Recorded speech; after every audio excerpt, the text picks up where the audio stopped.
Olá, tudo bem com vocês? Como será que está distribuído o nosso genoma, ou seja, o conjunto dos nossos genes e regiões dos nossos ácidos nucleicos dentro do nosso núcleo celular? Como será que está o genoma das bactérias distribuído e dos vírus?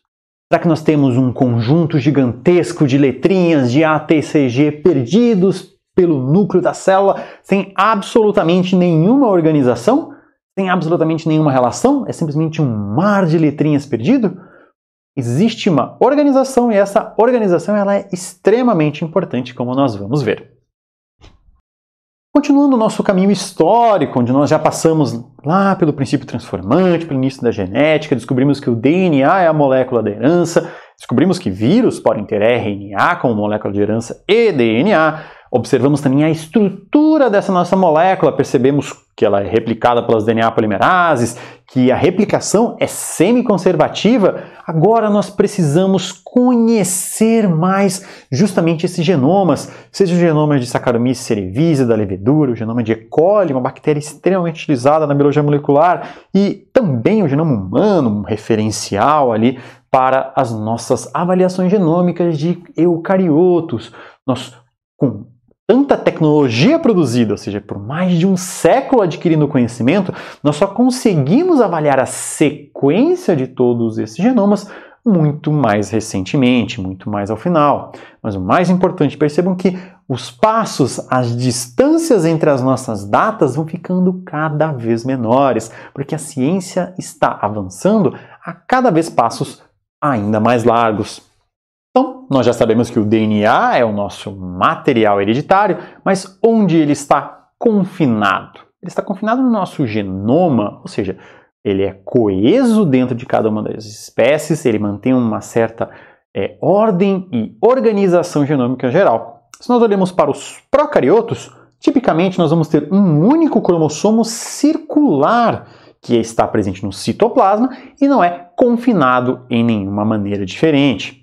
Nós também podemos ter, além desse nosso DNA cromossomal circular, o que nós chamamos de DNA plasmidial. Esse DNA plasmidial é um DNA extra, é um DNA que normalmente ele não é imprescindível em situações convencionais para a replicação daquele organismo e que pode fornecer capacidades adicionais para o mesmo. Se nós pensamos no eucarioto, o eucarioto vai ter um núcleo, ou seja, uma região que confina esse cromossomo ou esses cromossomos, agora usualmente lineares e não mais circulares, como aqui no caso do nosso DNA cromossomal procariótico.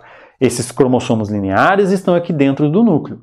Mas nós não temos apenas o genoma nuclear no caso dos eucariotos, porque evolutivamente, em algum momento, um eucarioto engolfou um procarioto. E esse engolfar deu origem às nossas organelas, a mitocôndria em todos os eucariotos e o cloroplasto nos que são fotossintetizantes. Ambos apresentam seus próprios genomas, ou seja, a mitocôndria e o cloroplasto, eles apresentam um genoma muito parecido com o genoma procariótico. Ou seja, além dos nossos cromossomos lineares dentro do nosso núcleo, as nossas organelas, no nosso caso as mitocôndrias, e no caso das plantas as mitocôndrias e os cloroplastos, eles apresentam ali um genoma circular diminuto que apresenta algumas funções imprescindíveis para os mesmos. Também nós teremos vírus que atingem tanto procariotos quanto vírus que atingem eucariotos, e os mesmos terão seus respectivos genomas que podem ser de DNA ou de RNA. O tamanho desses genomas eles não vão se correlacionar com a complexidade dos organismos. Nós fizemos uma comparação, aqui nós temos o genoma humano, e aqui o tamanho dele. Ou seja, o nosso genoma haploide, uma das cópias que recebemos ou do nosso pai ou da nossa mãe, apresenta ali ao redor de 3 bilhões de pares de base. Se nós olharmos, por exemplo, para uma ameba, ela tem um genoma muito maior do que o do ser humano. E não necessariamente, ela fenotipicamente é tão complexa quanto um animal. Na verdade, a ameba aqui ela apresenta um genoma maior que todos os animais. Ela vai ter alguns genomas, ou a maior parte deles, talvez alguns anfíbios aqui tenham um genoma de tamanho próximo. E não necessariamente por isso ela apresenta uma complexidade fenotípica igualmente tão grande. O tamanho desse genoma também não necessariamente está correlacionado com a quantidade de genes, e essa quantidade de genes presentes no genoma também não está correlacionada necessariamente com a complexidade do mesmo. Nós temos uma variação aqui na quantidade de genes presentes em um determinado genoma e uma relação que não necessariamente é diretamente proporcional à quantidade de nucleotídeos ali presentes, porque nós iremos perceber que a quantidade de informação efetiva ali disponível, ela está relacionada em como essa informação está distribuída. Se nós pensarmos nos genomas virais, esses genomas eles podem variar em DNA simples fita, em DNA dupla fita, em RNA simples fita e tamanhos muito, mas muito menores, aqui em milhares de pares de base, quando nós comparamos com genomas procarióticos e eucarióticos. Também o número de genes é extremamente diminuto. Nós estamos falando com poucas dezenas ou poucas centenas de genes ali presentes. Qual o motivo disso? Porque os vírus eles vão explorar a maquinaria celular eucariótica ou procariótica a qual eles invadem, tendo então um genoma extremamente enxuto e com outro tipo de organização.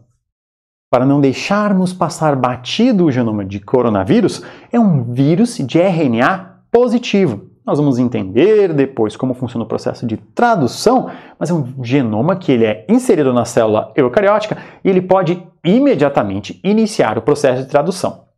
Ele apresenta essa coroa aqui ao redor de glicoproteínas que estão relacionadas com o processo de interação com a célula eucariótica que vai ser invadida. E nós podemos observar que nós temos aqui algumas regiões de produção de proteínas que são absolutamente próximas, eventualmente até encavaladas umas sobre as outras. Aqui, mais adiante, nós temos outras regiões gênicas que vão produzir também proteínas e que serão importantes para o ciclo de vida deste vírus. Se vocês ficarem interessados pelo genoma do coronavírus, tem um link aqui na descrição ou no card que estará aparecendo que tem uma aula mais completa especificamente sobre o genoma de coronavírus, só que ela é um pouquinho mais densa do que essa breve introdução que eu fiz aqui. Se nós olharmos para todo o conjunto de coronavírus existentes, vários deles apresentam interesse veterinário. Por exemplo, nós temos coronavírus que infectam gatos, que infectam porcos, galinhas, camundongos e outros animais. E por isso nós já temos, por exemplo, vacinas para alguns desses coronavírus. Vacinas essas que acabam por não funcionar para os coronavírus humanos, sejam eles SARS-CoV-1 ou SARS-CoV-2 da atual pandemia. Quando nós vamos observar o genoma procariótico com um pouquinho mais de atenção, nós teremos, usando como referência E. coli, Escherichia coli, essa bactéria tão importante, cerca de 4,6 milhões de pares de base. Esse genoma ele é pouco repetitivo, a maior parte é codificante, ou seja, a maior parte é informação para produzir proteínas, e nós temos várias sequências perdidas ali de bacteriófagos, além de uma origem ou origens de replicação que permitem que esse genoma circular seja copiado. Se nós observarmos aqui, existem ainda uma grande fração de genes que não conhecemos a função. Em abril de 2018, na versão da anotação 22 do genoma de E. coli, nós tínhamos ali descritos cerca de 3.237 genes de função predita ou conhecida. Os genes conhecidos efetivamente representavam 63%, os genes que a função era predita representam 8,2%. E, pasmem, em 2018 ainda, e esse número não alterou drasticamente, nós tínhamos 28% de genes no genoma de E. coli, que é a bactéria mais utilizada em todos os laboratórios de biologia molecular, cuja função é completamente desconhecida. Então, por mais que nós tenhamos adquirido muita informação genômica nos últimos tempos, ela ainda é extremamente incompleta. Já o nosso DNA plasmidial, que é aquele elemento não essencial, extracromossômico, ele que é facilmente compartilhado entre bactérias, ele pode trazer vantagens seletivas, ou seja, é uma vantagem que ela não é essencial para a vida daquele organismo em uma condição normal, mas ele pode oferecer algumas vantagens. Por exemplo, você pode ter uma enzima que é codificada por esse plasmídio, que ela é capaz de promover a degradação de um antibiótico. Ou então uma enzima que vai expulsar esse antibiótico para fora, levando e jogando ele para fora da célula para que ele seja um problema de outras bactérias. Ou ainda mesmo, uma enzima agora que ela é resistente àquele antibiótico que era justamente o alvo daquela molécula. Ou seja, o plasmídio ele pode gerar um contexto tal em que ele dá uma vantagem seletiva para uma determinada bactéria. E além de tudo, são ótimas ferramentas moleculares, como nós veremos na nossa aula de biotecnologia básica. Os genes dos procariotos eles apresentam uma estrutura um pouco mais simplificada, como nós veremos. Nós temos uma região aqui que vai regular a transcrição e a tradução, justamente naquele nosso fluxo da informação biológica, e nós temos uma região que vai terminar a nossa transcrição. Eles passam por um processo de transcrição e esse nosso transcrito final ele apresenta basicamente o mesmo tamanho do gene, excluindo-se, evidentemente, a região de término da transcrição e a região de regulação da transcrição. Essas, a região promotora, por exemplo, como nós veremos na nossa aula de transcrição, não estão inclusas no nosso RNA final. Esse RNA final vai ser utilizado para o processo de tradução de maneira adequada. No caso dos procariotos em específico, usualmente o tamanho do genoma ele é proporcional ao número de genes, dado que nós temos poucas regiões não codificantes. Esse tamanho dos genes também ele é um pouco mais reduzido e nós não temos regiões não codificantes dentro de um gene, chamadas de introns, que nós veremos melhor nos genomas eucarióticos. Isso eventualmente está relacionado, em situações mais extremas, com algumas bactérias ou procariotos que são parasitas intracelulares, ou seja, eles, como se fossem vírus, mas não sendo vírus, obviamente, sendo procariotos, eles precisam viver dentro da célula eucariótica, e aí conseguiram reduzir ainda mais o seu genoma. Um exemplo disso é a mastite causada por Mycoplasma sp, ou seja, uma espécie qualquer de micoplasma. É muito difícil o tratamento porque o antibiótico ou o fármaco aplicado precisa invadir a célula eucariótica para conseguir atingir a bactéria, o micro-organismo que está lá dentro da mesma. Então essa é uma maneira de você estabelecer uma infecção mais constante e mais duradoura.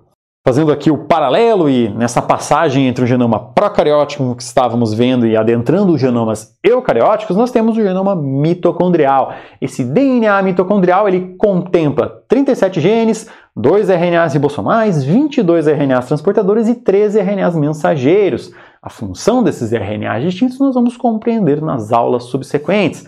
Mas o que importa aqui, a informação mais importante é que esse DNA mitocondrial ele está diretamente associado com as funções da própria mitocôndria, mas a mitocôndria não consegue se replicar por si só e não tem todas as sequências codificantes para produzir as proteínas necessárias para a sua função normal. Avançando mais para os eucariotos, nós precisamos pensar como este DNA está armazenado no nosso núcleo. Vamos pensar no tamanho dele.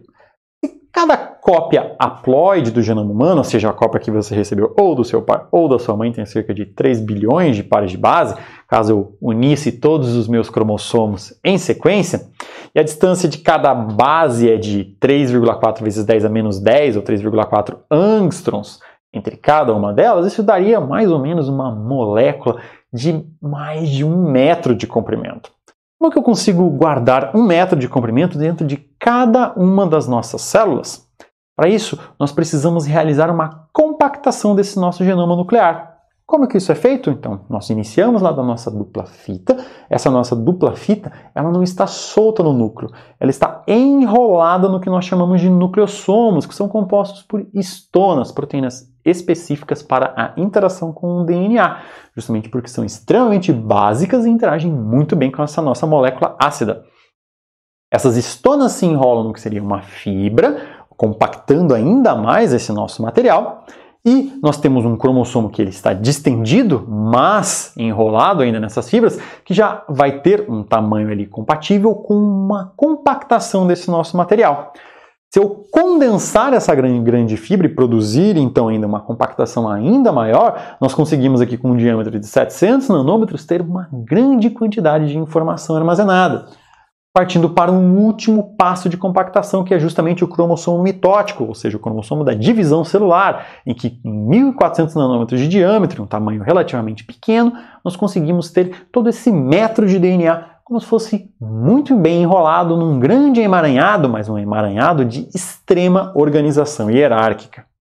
Essas histonas, justamente, elas são formadas por octâmeros, ou seja, 8 proteínas unidas de uma única forma, sendo elas H2A, H2B, H3 e H4, além da histona H1 aqui, que é uma histona acessória. Nós teremos 2 cópias de cada uma dessas histonas aqui mencionadas, formando este octâmero onde o DNA é enrolado. Então ele permite não só compactar o nosso DNA, mas também regula o acesso a esse DNA de forma discriminatória. A gente pode permitir que uma região seja acessada ou pode impedir o acesso a essa região, dependendo das necessidades fisiológicas do organismo naquele momento. Então, se eu posso afrouxar ou deixar menos frouxa a nossa região do DNA, isso vai facilitar ou dificultar o acesso da maquinaria de replicação. Isso é feito por modificações realizadas nessas caudas das nossas histonas, que nós conversaremos mais quando tratarmos de epigenética, ou seja, os mecanismos regulatórios dessas regiões. Quando do sequenciamento do genoma humano existia uma grande expectativa de que nós teríamos muitos, mas muitos genes. Chegamos a estimativas de centenas de milhares de genes aqui, como indicado nesse nosso eixo, lá pela década de 1960 e 1970. Conforme nós fomos melhorando essa nossa estimativa, realizando o início do sequenciamento, aqui em 1990, por exemplo, nós fomos percebendo que o número de genes, na verdade, era muito menor do que nós pensávamos inicialmente. Até que chegamos a um valor aproximado de menos de 21 mil genes. De centenas de milhares, nós chegamos para 21 mil genes. Por quê?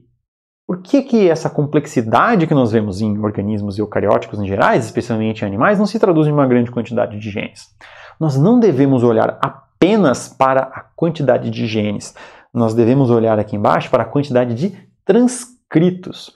O genoma humano, por mais que tenha apenas 20 mil genes, produz mais de 200 mil transcritos, que são, grosseiramente, sabores de um mesmo gene, ou seja, formas diferentes de eu produzir o RNA a partir dele que modificam, eventualmente, a função das proteínas produzidas. Se nós observarmos outros animais, como o gado, como a galinha, como o gato, eles também seguem essa mesma ideia, algo ao redor dos seus 20, de 15 a 21 mil genes, com uma quantidade muito maior de transcritos.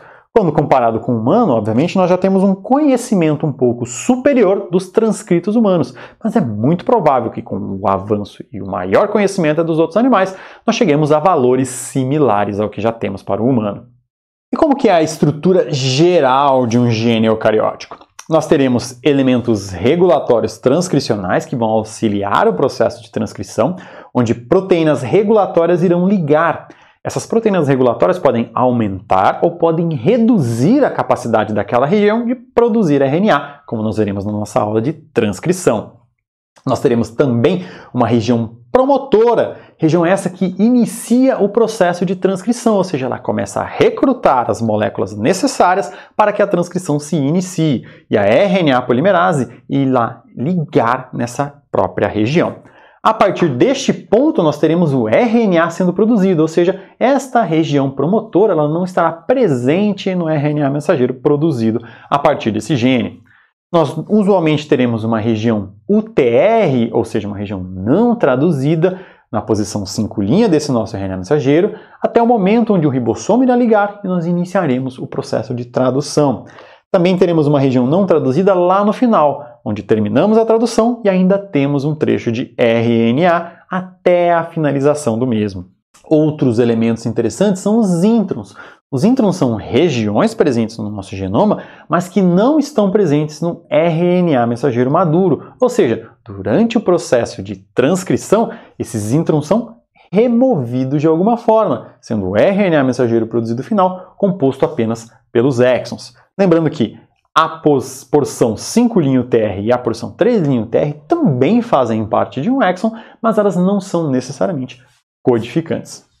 E é justamente a presença desses exons e introns que permite que apenas 20 mil genes no genoma humano produzam mais de 200 mil transcritos. Vamos imaginar uma situação como essa aqui, onde nós temos um gene aqui em cima e um RNA inicial sendo produzido. Percebam que nós temos um exon 1, um exon 2, um exon 3, um exon 4 e um exon 5. Eu posso montar um RNA mensageiro final composto por 1, 2, 3, 4, 5, que vai me produzir uma determinada proteína.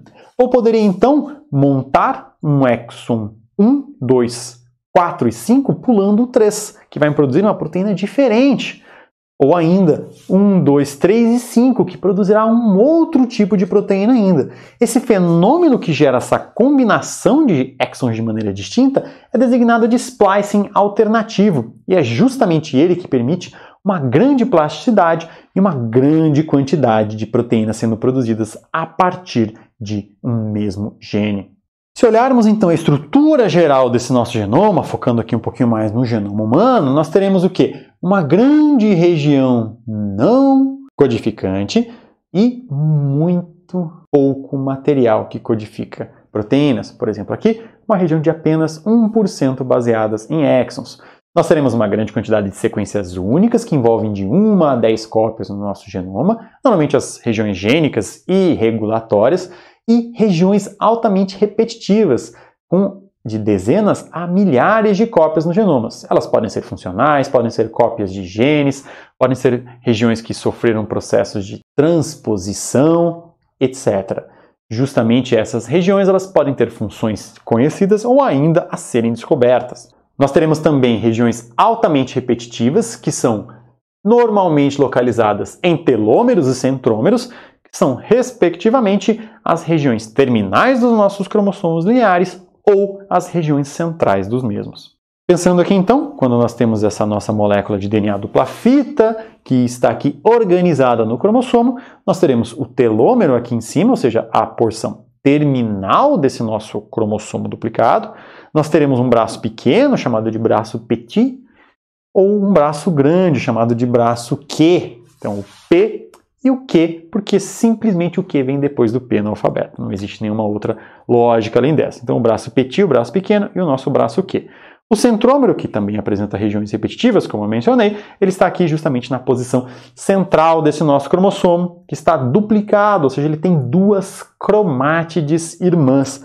A informação que está presente nessa cromátide é a mesma informação que está presente nessa cromátide aqui ao lado. O cariótipo, então, nada mais é que o conjunto de cromossomos durante a metáfase do ciclo celular. É uma organização representativa ali de todos os cromossomos presentes em uma determinada espécie. Ele facilita o estudo e a compreensão de grandes alterações na estrutura dos nossos genomas, e nós conseguimos visualizar com grande facilidade os centrômeros e telômeros dos mesmos.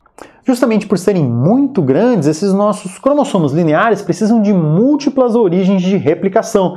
Eventualmente eu tenho vários pontos onde bolhas de replicação irão abrir e o processo iniciará. Então percebam, em cada situação dessas onde eu tenho uma origem de replicação, uma bolha com forquilhas para os dois lados irá se iniciar. Eventualmente nós poderíamos ter uma situação como essa. Uma origem de replicação aqui, abriu uma bolha de replicação, outra origem de replicação aqui, abriu outra bolha. E essas bolhas sofrerão um impacto, fusionando-se e terminando e transformando-se em uma única grande bolha de replicação, dado que nós temos várias origens espalhadas pelo genoma. Esses nossos cromossomos lineares, eles apresentam um grande problema, que são as suas pontas. As suas pontas desprotegidas, formadas pelos telômeros, precisam assumir uma conformação circularizada que vai manter a estabilidade desses nossos telômeros. Então, o telômero nada mais é do que uma proteção para o nosso cromossomo linear para que ele não estrague nas suas pontas. Os procariotos, eles resolveram esse problema simplesmente tendo cromossomos circulares. Dado que o círculo não vai ter uma ponta, eu não tenho este problema da exposição das mesmas. Só que esses nossos telômeros, eles trazem um problema ainda maior para o processo de replicação do DNA. Preciso então acompanhar como a replicação ocorre nos nossos telômeros, ou seja, nos finais desses nossos cromossomos lineares. Lembrando ali do processo de replicação, nós temos uma fita líder aqui e uma fita lagging na sua oposta, sempre utilizando um molde em ambos os casos. Quando nós observamos a ponta desse nosso cromossomo linear, ou seja, aqui a nossa região telomérica, vamos imaginar que eu tenho aqui uma fita molde que está sendo utilizada, e aqui, pensando nessa nossa bolha que foi aberta próxima ao nosso telômero, eu tenho esta aqui de cima sendo a nossa fita lagging. Essa fita lagging aqui, ela vai ter um primer de RNA que foi sintetizado exatamente aqui no final desse nosso cromossomo, depois que ele foi aberto para o processo de replicação. Esse primer de RNA ele tem que ser degradado, no caso de procariotos, pela DNA polimerase 1, no caso de eucariotos, pelas outras polimerases envolvidas. Quando ocorre essa degradação, o que vai acontecer? Nós teremos um gap aqui terminal e gaps internos. A DNA polimerase irá preencher esses gaps internos sem problema nenhum e a DNA ligase irá ligar os mesmos. Mas ela não consegue realizar isso lá no nosso gap terminal. Por quê?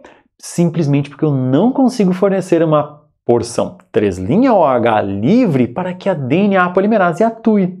Assim sendo, esta posição fica reduzida, fica menor. E a cada ciclo de replicação, isso vai se repetir de maneira a impedir que aquele cromossomo seja completamente replicado. Para resolver esse problema, nós temos uma enzima chamada de telomerase. O que a telomerase faz? Eu tenho aqui justamente essa posição terminal, aqui a posição 3', então aqui é a direção de síntese e aqui está o meu gap, que eu justamente preciso novamente sintetizar.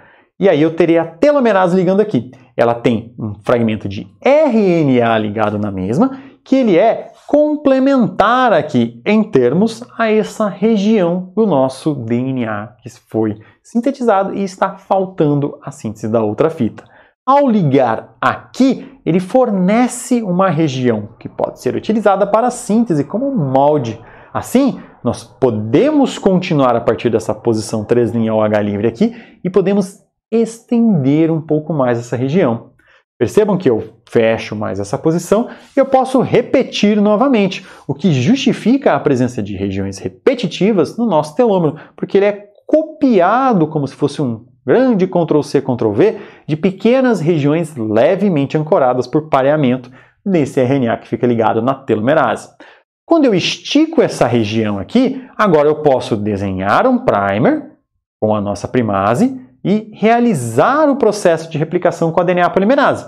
Eu vou degradar isso aqui e novamente eu vou ter essa porção desprotegida que fica um pouco menor. Mas lembrem, eu estiquei essa região com a nossa telomerase. Então não faz tanto problema mais perder esse pedacinho porque eu tinha recém aumentado o mesmo. Logo, no final das contas, o nosso cromossomo não diminui de tamanho, ele mantém um tamanho estável. Acontece que essas telomerases elas não são expressas em todas as células. Elas normalmente estão restritas às células germinativas. Por quê? Justamente para limitar a proliferação celular. O objetivo é que essa redução dos cromossomos sequencial que vai acontecendo era como se fosse um relógio para o envelhecimento celular, porque gera uma instabilidade cromossômica e simplesmente, pelo fato de eu ir reduzindo ele, chega um momento que aquela célula não é mais viável. Então, pensando numa célula que vai reduzindo o seu telômero, chegará um momento que ela será incapaz de manter a vida e incapaz de replicar novamente, porque simplesmente ela ficou, entre aspas, ali, muito velha, já passou por muitos ciclos de replicação, dado que ela não tem uma telomerase para esticar o seu cromossomo. Então, a gente entende que o processo de envelhecimento ele é um processo biológico e esperado, ou seja, eu tenho um relógio celular que faz com que aquelas células cheguem ao final de sua vida. Então, dentro de um contexto normal, eu teria múltiplas divisões celulares, até que em um determinado momento aquela célula chega ao seu prazo de validade e ela é levada para a morte celular, simplesmente porque os seus telômeros ficaram muito curtos. Mas eventualmente eu posso ter uma situação adversa, seja pela entrada de um vírus, seja por um processo carcinogênico, um processo de fatores ambientais ou mutações que fazem com que, por acaso, essa célula volte a produzir a telomerase. Qual é a consequência disso? Ela perde esse relógio limitador biológico natural e, consequentemente, ela começa a replicar de maneira indefinida e produzir mais e mais células filhas. Caso uma célula dessas apresente um dano muito grande, ou seja, um erro, e ela se resigne em cumprir a sua função dentro do contexto tecidual, aqui nós podemos ter um processo tumoral sendo iniciado. Caso você precise rever algum conceito que nós trabalhamos aqui nesse vídeo, eu sugiro que você desça na descrição do mesmo. Ali você irá encontrar a minutagem dos tópicos específicos e pode clicar nela e ir para uma posição específica. Ou então, utilizar aqui na própria barra do vídeo e escolher o capítulo do seu interesse. Até mais e bons estudos!